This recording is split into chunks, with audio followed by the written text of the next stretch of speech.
В книге Тальбис Иблис ибн Аль-Джаузи Аль-Харис ибн Кайс, рады Аллаху анху, сказал: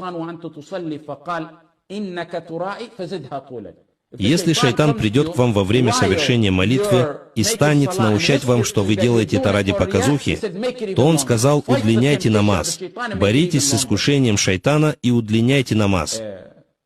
В Шарх ат-Тарика сказано: одна из ловушек шайтана заключается в том, что человек может встретить людей, которые не соответствуют его уровню поклонения.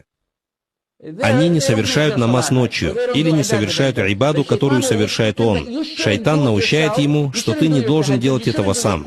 Ты не должен совершать свой тахаджуд, ты не должен читать свой Коран, ты не должен совершать свое дуа, потому что это будет показухой. А затем он оставляет это. То говорится, что это неправильно. Самым правильным из двух мнений по этому поводу является то, что человек не должен оставлять дело из-за страха перед показухой.